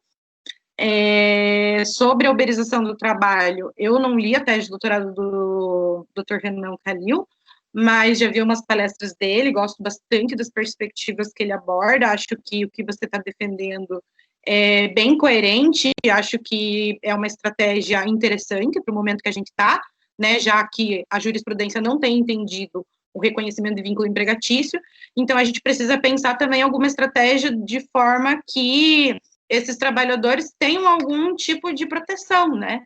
Porque gostei bastante, você falou da greve, também tinha esquecido do BEC dos APPs, que acho que foi uma mobilização muito importantíssima, né? No Brasil foi vanguarda, depois isso repercutiu em outros países, essa mobilização de uma categoria extremamente precarizada. A gente vê o direito coletivo e sindical, né, que acabou com a reforma trabalhista, né? Então, até no teletrabalho, esqueci de falar na minha apresentação, mas você tem ali a imposição do negociado sobre o legislado, mas como a gente ainda precisa pensar, né, essas formas de organização do sindicalismo, talvez não dessa forma como venha sendo colocada até agora, acho que tem lá aquela discussão do velho sindicalismo e novo sindicalismo, enfim, mas acho que são coisas que a gente precisa resgatar, porque a gente só vai conseguir superar essa onda bolsonarista, neofascista, enfim, com mobilização e com luta popular, né, com mobilização de massas.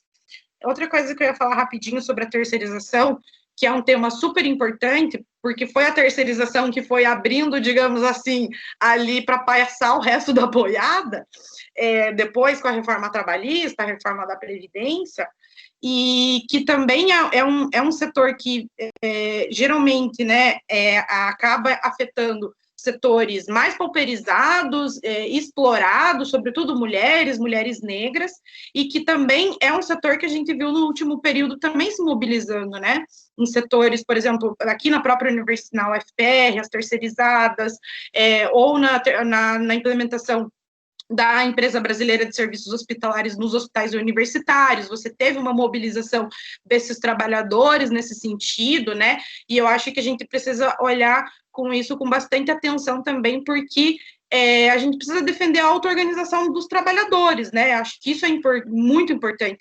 Claro que as pesquisas, a doutrina, a jurisprudência é importante, mas acho que o mais principal é a gente acreditar, enfim, e defender essa auto-organização da classe para que a gente avance em direitos.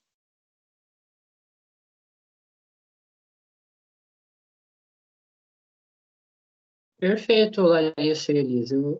Esses problemas postos sobre organização coletiva e sobre como os trabalhadores se veem, né? Muitos se veem como empreendedores mesmo, empreendedores de si mesmo, né? Passa por um problema muito complicado que é o da produção de um sujeito, né? Da subjetivação neoliberal, né?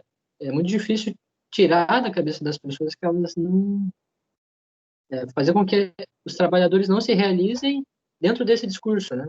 Dentro dessa lógica de se ver como uma empresa que sozinho, de forma solitária, por meio do próprio trabalho, vai conseguir ascender. Isso não é evidente, é uma grande falácia, né? Tão ficcional quanto a ideia de que o mercado, de que o trabalho é uma mercadoria, é a ideia de que um sujeito, um ser humano, pode ser uma empresa. Isso é um obstáculo enorme para a organização coletiva de trabalhadores. Eu não sei como essa questão vai se dar. A gente passa hoje por uma crise terrível no sindicalismo. O sindicalismo brasileiro optou, historicamente, a partir dos anos 90, por se manter dentro daquela estrutura considerada corporativista, né, engessada pelo Estado. E essa estrutura foi um alvo muito fácil para a reforma trabalhista, que com a contribuição sindical obrigatória desestruturou, desarticulou completamente, do ponto de vista financeiro, as entidades sindicais. Eu estou muito curioso para ver o que vai acontecer em relação, o que já está acontecendo, né, em relação a movimentos espontâneos desse tipo de trabalhador, que tem se dado, me parece, fora da esfera sindical. Quer dizer, é sindical do ponto de vista da essência, né, mas não da forma. Os grupos mais dinâmicos, os grupos sociais que estão se formando, que tem uma reivindicação mais frontal, né, como, por exemplo, o grupo dos entregadores antifascistas do Rio de Janeiro, não é exatamente um sindicato e se realiza de forma mais autônoma, mais orgânica. Eu não sei como que isso vai ser articulado aqui para frente. É o que eu estou pesquisando, mas não tenho nenhuma resposta para isso. Mas como resolver o problema da subjetivação? Né? Porque uma empresa, a princípio, não tem interesse em se sindicalizar. Né? É um grande desafio aí para se pensar.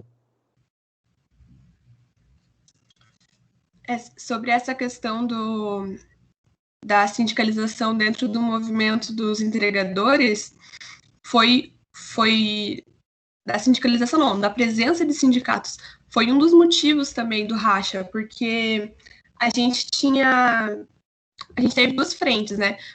Primeiro, isso começou lá atrás, com o ano passado, já estavam acontecendo algumas mobilizações e tal, mas esse ano o negócio estava indo. Até que teve o assassinato do George Floyd, e daí aquilo desencadeou uma série de manifestações antirracistas, que desencadearam manifestações antifascistas em defesa da democracia, que foram organizadas, inclusive, pelas torcidas. Nesse liame dessas manifestações foi que o Galo de Luta apareceu num vídeo falando de maneira muito firme sobre o trabalho de plataformas, e a partir desse vídeo começou a mobilização desses entregadores. Então, o Galo de Luta, ele é um membro do movimento dos entregadores antifascistas, que possui um viés mais político, um pensamento mais político, que vai para além da pauta das condições de trabalho deles, vai para a crítica do capital e tal.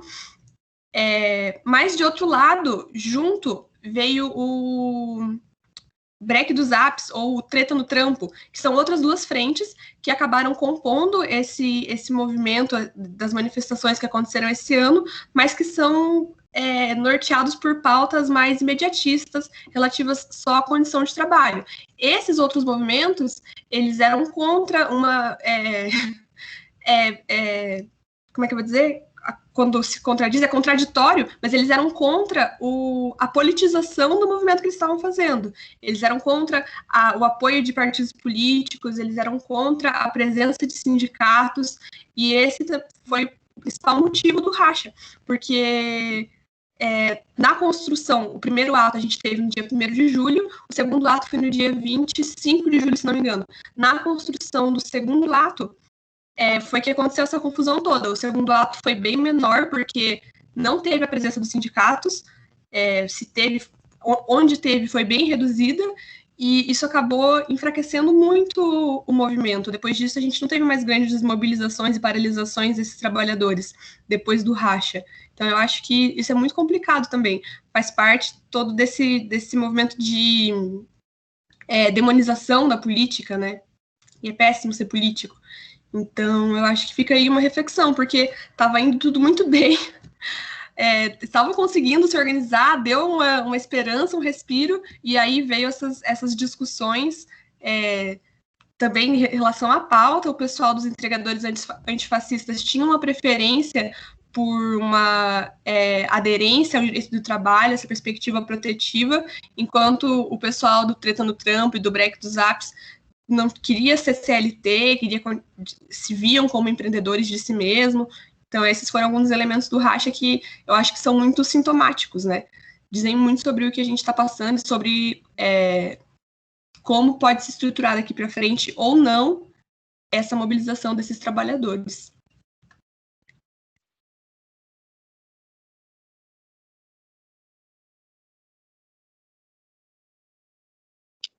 É o grande desafio que fica, né? Alguém tem mais alguma colocação? Já está se aproximando das 11 horas, né? 10h40 agora. A princípio, a gente teria até meio-dia, mas como um grupo pequeno, né? A gente conseguiu discutir bem. Eu não sei se vocês querem prosseguir com o debate ou se preferem encerrar. Bom, pessoal, assim, eu queria falar que eu estou bastante agradecido da participação de vocês no evento. Eu acho muito importante, fazendo com o que a Larissa falou, né, a presença de pessoas oriundas, pessoas que ingressaram no ensino superior por meio de política de ação afirmativa. Em geral, são pessoas, especialmente para pesquisar área social, né, direito do trabalho, penitenciário. Eu acho que a gente tem uma proximidade de vivência, tem essa tendência, né, para entender essas questões, né. Eu, pelo menos, sou filho de trabalhadores, eu imagino que vocês também. Eu sou trabalhador também, né, eu fui até durante um certo tempo. E dá para ver como essa vivência resulta no engajamento da pesquisa, que é muito importante, né? E o trabalho de todo mundo aqui é muito engajado, e isso é absolutamente fundamental. Sem abandonar questões metodológicas, todo mundo fazendo pesquisa séria, com hipótese, com metodologia, mas o engajamento é fundamental, porque o que a gente produz na ciência pode vir a subsidiar a ação política, né? Para uma transformação maior que a gente pretende, que é o desafio da nossa geração. O grande desafio é o nosso lugar na história, né? enquanto pessoas mais jovens e pesquisadores e potenciais ou já intelectuais. Então, eu agradeço muito a participação.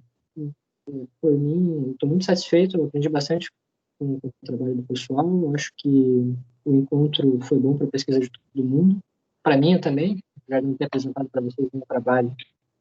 Eu tenho trabalhado com autores que vocês trazem hoje para mim. Eu acho, por exemplo, eu não conhecia a Convenção 111 da OIT, eu nunca tinha feito nenhuma reflexão a respeito disso.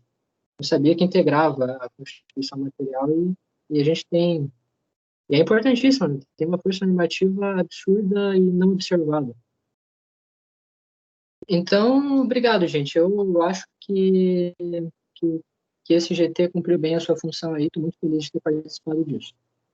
E se alguém quer falar alguma coisa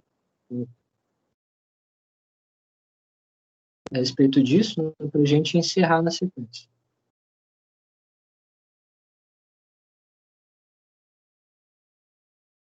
Não? A gente pode encerrar, só agradecer de novo aqui a organização do evento, o Mike, que se disponibilizou, né, para ler os trabalhos, e, enfim, fazer a avaliação, a participação de todo mundo aqui, achei muito legal.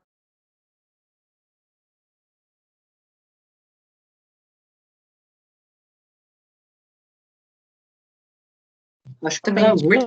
Caiu. Outras pessoas. Oi, caiu? Tá me ouvindo? Tinha dado uma cortada, mas agora voltou o seu áudio. Pode prosseguir, Larissa. Tá, então vou voltar ao que eu estava falando.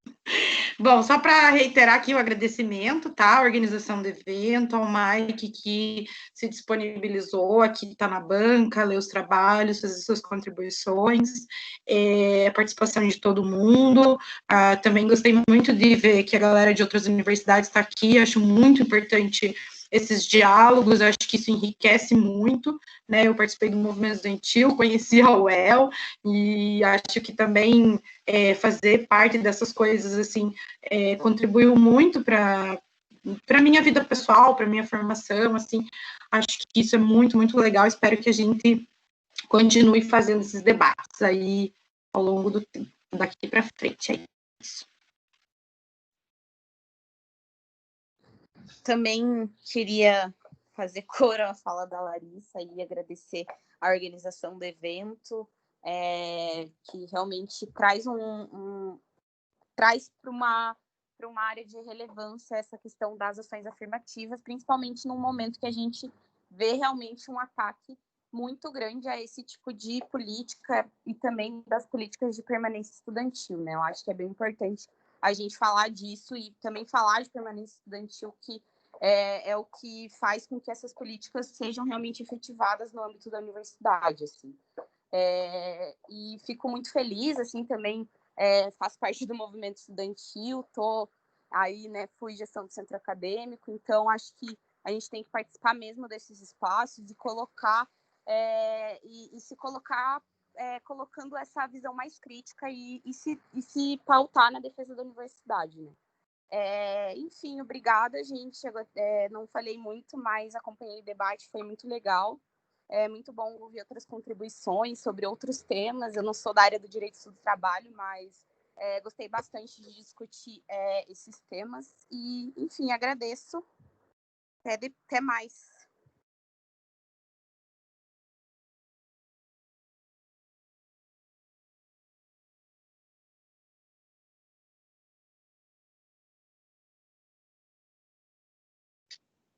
Não sei se ela concluiu a fala ou se cortou no meio. Acho que ela concluiu, né? Concluí, gente. Desculpa. Ela concluiu aqui para mim, então eu ouvi bem. Ótimo, então. Não sei se o Lucas e a Paula querem fazer mais alguma consideração. E aí eu... Eu só queria também acompanhar as meninas e falar que eu estou muito grato. Esse GT foi muito forte e eu acredito muito que essa troca de informações de universidades diferentes debatendo o mesmo tema, eu acho isso fantástico. Então, eu só tenho mesmo a agradecer a oportunidade de ter essa troca com vocês. O Lucas já agradeceu por nós dois, mas queria agradecer também meu nome é a oportunidade. Adorei ter participado com vocês e a ideia, né, do evento também. Que tenham próximos. Obrigada, gente. Bom, vou agradecer também a todo mundo aqui pelo debate, pelas discussões. Agradecer ao Michael por ter topado mediar esse encontro. Foi muito bom, colocações muito pertinentes. Em nome do evento, eu venho agradecer a todo mundo que participou, que teve interesse. Dizer que o edital daí para o envio dos artigos completos deve sair mês que vem. E deve ter um prazo até janeiro, imagino eu, a gente não confirmou ainda, mas a gente entra em contato daí a respeito disso.